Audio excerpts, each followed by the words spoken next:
Ladies and gentlemen, welcome to another episode of the Hot Tag. Yeah, I am your host, Jake Ward, and joining me is my tag team partner, international YouTube tag team champions of the world. It is the Madness, John Thompson. Madness, what's going on?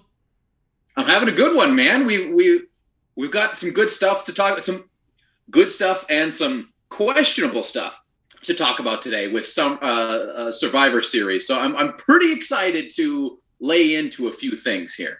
That's right. If you have joined in, we are reviewing Survivor Series 2021. And if I can just say one word, garbage. And that's how I am coming in strong. It just wasn't for me.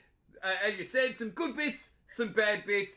And we'll get stuck into it. So I'm tagging you in, Madness. Let's fire away. Let's go.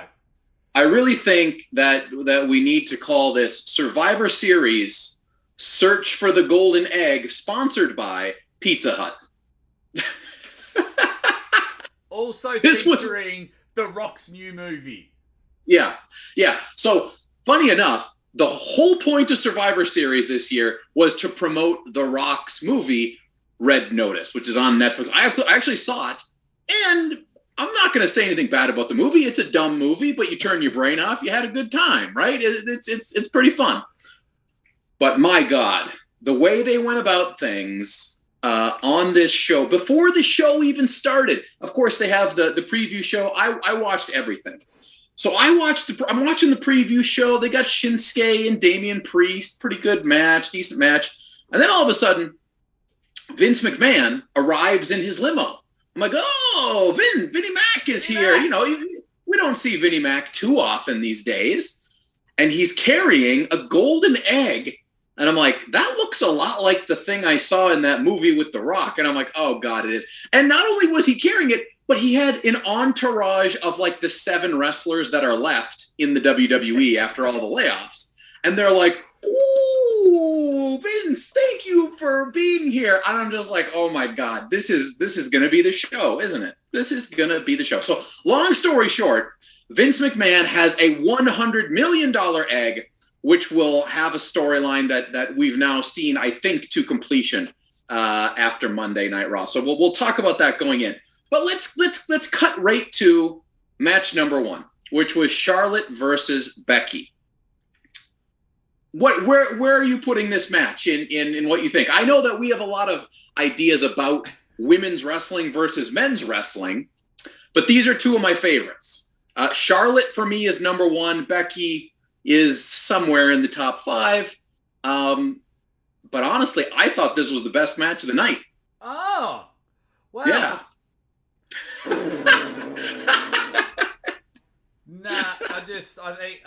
I think even though Charlotte will probably go down as the greatest women's wrestler of all time, for me, it was just missing a bit of pizzazz. I didn't like it. I just didn't like it. I think when something's just been done to death, it's like, cool, what do we do? Let's just have them two wrestle again. And then those two can work together, and we know that. But I've seen it, and I've seen it 100,000 times, and I'm just a bit like, what more can you do? I didn't like it. So here's what I did like. Now, there's a lot of criticisms that I could throw out there, but here's what I did like. These two actually, I felt like there was some actual emotion going on.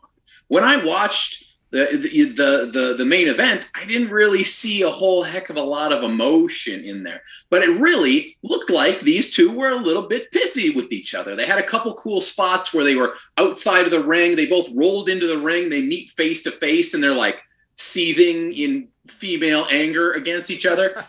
That was all right. The worst part of the match was I have decided I have a most hated spot. Most hated spot. You want to know what it is? Tell me. One person is on their back with their feet up. The other person goes and they have a hold of their legs and they're trying to do the spot where it go in and then the other person gets kicked backwards, but it never works. The timing is, I've never seen it go right, ever. And they did that. And I'm just like, oh God, stop it now. And it wasn't the only time in the night either. So I that it really solidified it to me. So this one ends up, it had a little bit of an interesting ending, sort of. Charlotte rolls up Becky, grabs onto the rope, gets the 3 count, but then the ref says, nah, Charlotte, you can't be holding on to the rope. Charlotte briefly lets it up. Becky then turns, puts her into a roll up, holds on to the rope as well, gets the 1, 2, 3. Ref says nothing. Becky is the winner. Yeah, where it's all going wrong is, I think Becky's supposed to be a heel, but the crowd love her. And then she does heel things. Like, just let her be a face and let everyone. They screwed up so hard. All that mismatch and things like that. It just looked like really bad mashed potatoes, and I wasn't a fan. I think they screwed up with Becky. They brought her back in, and she was like a face for 2 minutes, and then she destroyed Bianca Belair, and then they're like, oh, wait, she's going to be a heel, by the way. And now she's doing the whole, bad Becky type of thing. Make her a face. Charlotte is the born heel. Let her do that. She does it better, in my opinion, than any other woman on the roster, period. Agree. And then moving on from that, next match was Pizza Hut.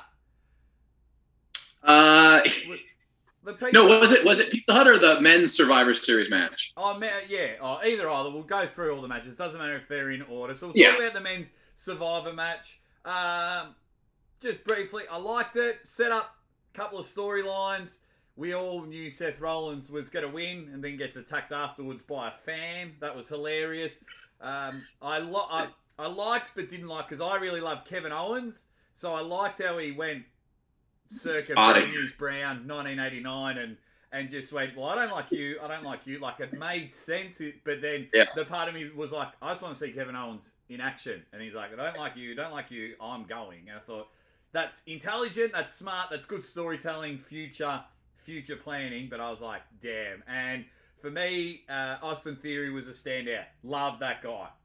Dude, I was going to say, Austin Theory is really growing on me. But secondarily, what did he do to get himself in that chest chop spot in the morning? He got chopped to death in the beginning of that match. And it was awesome. Oh, yeah, everyone loves the chop. I think it's a bit of, all right, if you're going to hang around in the big leagues now, we're just going to sit there and break your skin across your pectoral muscles and see if you can handle it.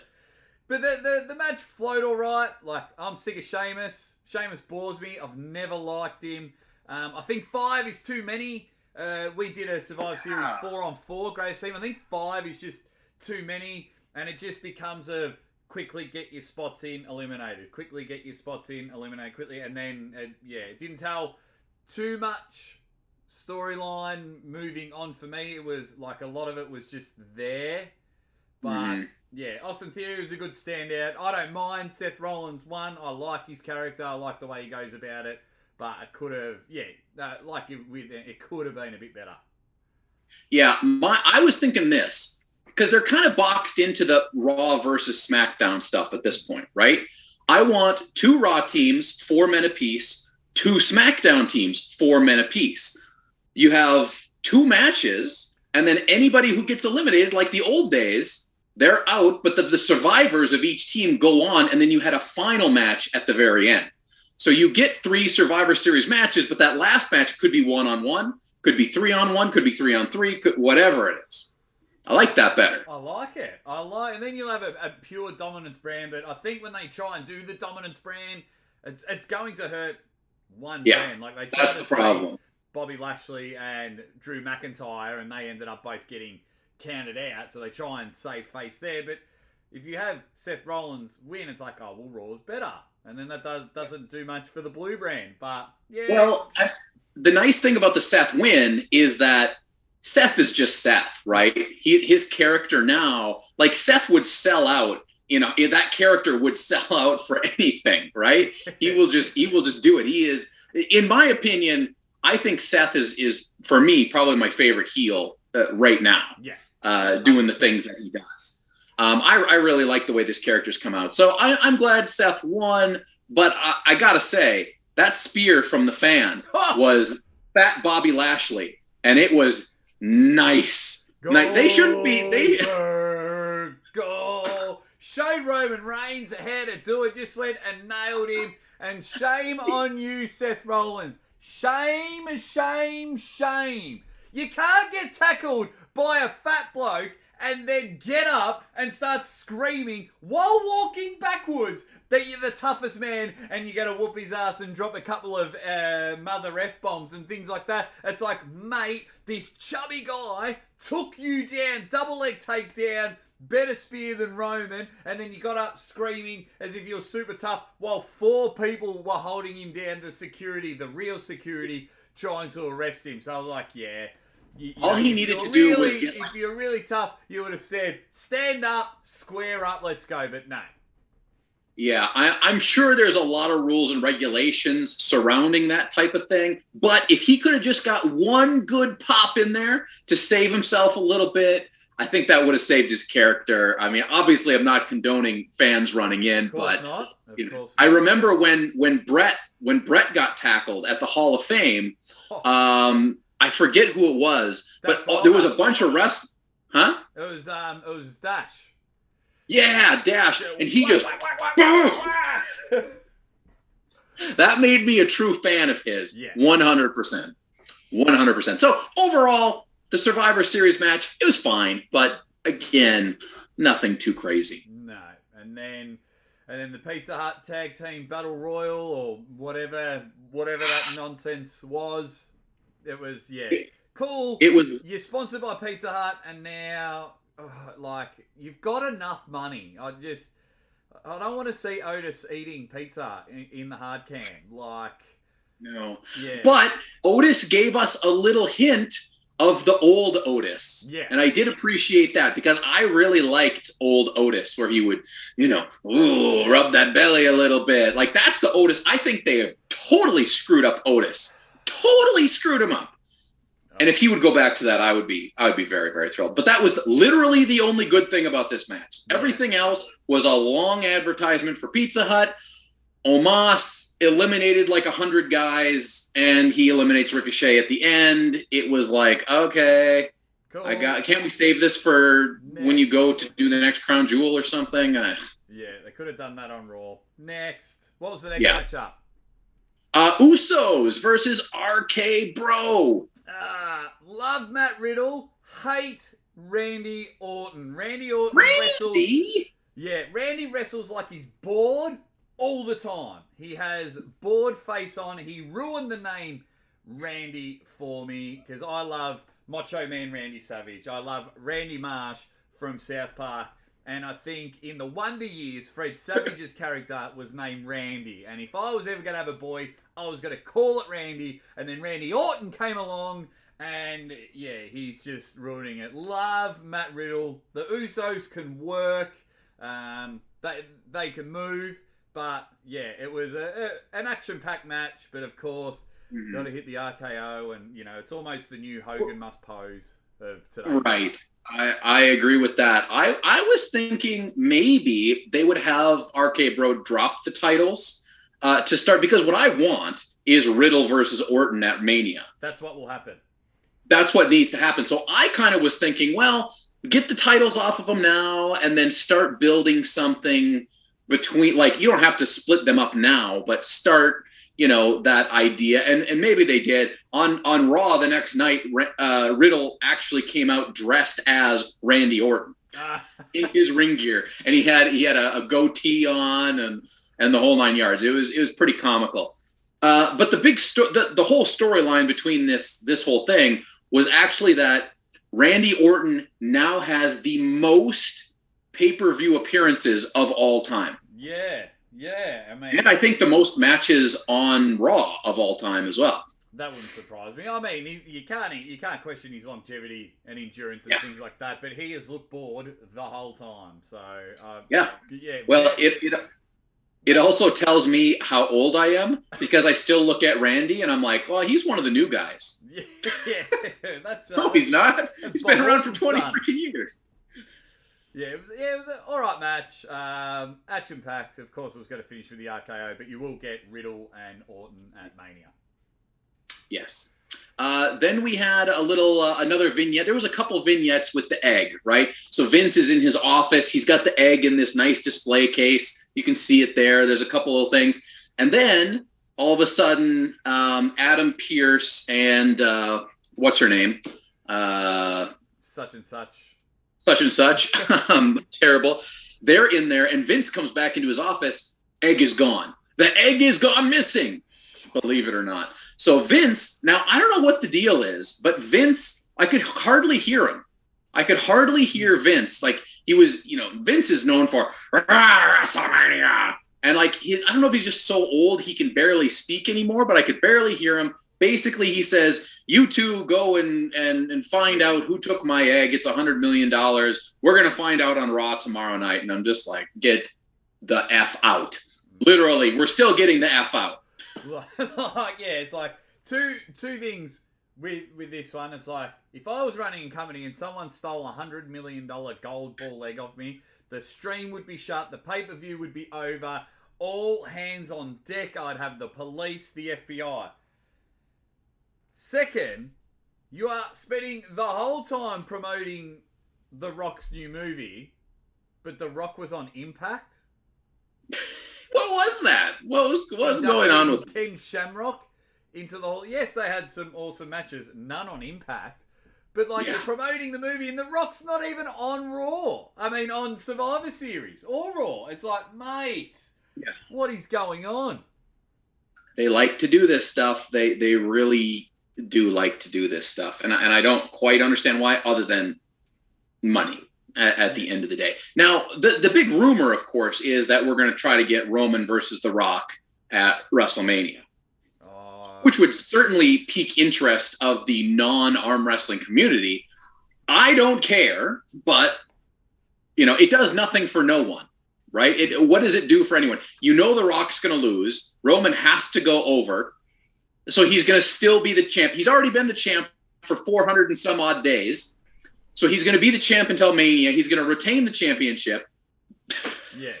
I don't know. This heel run, they're going to break all kinds of records, and he's just going to go on and beat everyone. I think Roman will spear your grandkids' madness. I think, that's how long he's still going to be champion for. He's going to break Hulk Hogan's 4-year run in the early 80s, mid 80s. Yeah, he's just going to break all those kinds of records. So expect Roman. WrestleMania 40, when we're doing this, will be like Roman goes over. Same thing. So we got 2 more matches. Next up, the Women's Survivor Series. I have one note written. Bianca Belair wins. Yeah. That was it. I didn't nothing was too great in this. Nothing. I don't know if it's the structure and the way they're doing things. It's just, I've been watching much of the classic stuff lately, and then you switch, and it's just this drastic change and this drastic difference in the way people sell, in the way things move, from spot to spot. It's just really janky for me, and I didn't care for it. Yeah, this was just bland. It was just bland. They all come out, and you could just tell who they were really going to push and how it was going to work. Yeah. And I was just like, cool. We've just made spaghetti, but forgot to put in the sauce. Right. Here's your consolation butter. Yeah. and then it was the main event. Love Big E as a heavyweight contender. Love that he's in the picture. Love that he's that he wins titles now. He's huge, he moves good, and things like that. It's just a shame that he's in the Roman Reigns era. So I thought the main event was relatively good. One of the better matches. I'm into big, hard hitting things like that. I thought they did all right. But yeah, it was just the main event. Yeah, I mean Roman the titles weren't on the line, but no. Roman wins. Big E is like, sorry, lost again to Roman again. It's just kind of like, and then Roman had this big thing with Xavier Woods. He went against Xavier a few times, but there was no appearance from Xavier. He was earlier on in the night with the Survivor Series match. But I thought there would be some kind of interaction there, or something. But that was it. I was just like, Survivor Series has almost become a glorified house show. Yeah. Because they're like, well, there's no titles on the line. You don't really get anything if you win the Survivor Series match. Nothing happened. Nothing happened. Nothing happened. It needs pizzazz. It needs injection, because I know growing up I was all about it, and I was like, oh my God, that's awesome. And even though nothing happened back then when they won, it felt like something happened. Where these days, I don't know if it's the difference between being 35 and 5, but these days, like, okay, you won. Cool. All right. And then that's it. But yeah, I would probably give this show maybe 2 hot tags out of 5, however our rating system is going to be. You guys let us know in the comments. Yeah, should the Madness and Eyes ratings be? What's your overall rating? You can give it a letter grade, and out of 10, whatever. I'm giving it 2 out of 5 hot tags. I would give it a 2 out of 5 as well. There were a couple good moments in there, a couple things that, I enjoyed the Charlotte versus Becky match. I actually think that should have been the main event. I'm never pro-female to main event, but that match should have been the main event. I thought it was way better than Reigns and Big E. There was a lot more emotion, and I felt like we had just seen Big E and Reigns before. It was just the same stuff, just over again that we've seen. So that's it. That was my thoughts on Survivor Series. Yeah, with only 10 people on the roster, we're going to see a lot of the same matches over and over. My highlight, Austin Theory. I thought he was fantastic, and that was about it. Guys, that is our review of Survivor Series 2021. Let us know in the comments what you think of the international YouTube champions of the world. Have we gone mad? Has the madness, cursed into my body, or do you agree everything that we have said? And please, if you can, like, share, and subscribe. Everything for the hot tag, and we can't wait to see you next time.